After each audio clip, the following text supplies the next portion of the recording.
এসো কেরিয়ার গড়ি চ্যানেলে সবাইকে স্বাগত। প্রিয় দর্শক, আজ আমরা জানব পর্তুগিজ শব্দ মনে রাখার চমৎকার এক গল্প।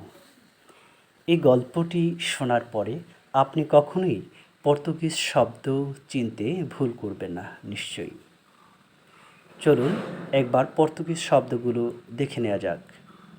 গির্জা, পাদ্রি, চাবি, গুদাম, আলমারি, আনারস, পেঁপে, পেয়ারা, পাউরুটি, সাবান, বালতি, কেরানি, আলপিন, আলকাত্রা, মিস্ত্রি, জানালা, ইস্পাত, স্ত্রী, বোমা, ইংরেজ, নিলাম।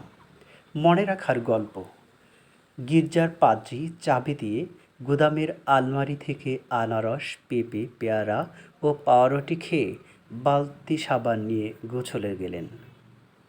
আর কেরানি পেরেক, আলকাত্রা, আলপিন এনে দিলে মিস্ত্রি জানালা সংস্কার করে ইস্পাত দিয়ে স্ত্রী ও বোমা বানালেন। কিন্তু ইংরেজরা সব কিছু নিলামে দিয়ে দিলেন।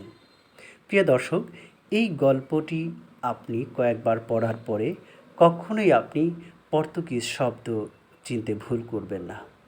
তাই পরবর্তী নতুন নতুন ভিডিও পেতে আমাদের সাথেই থাকুন। লাইক, কমেন্ট এবং সাবস্ক্রাইব করে আমাদের সাথে থাকুন। ধন্যবাদ সবাইকে।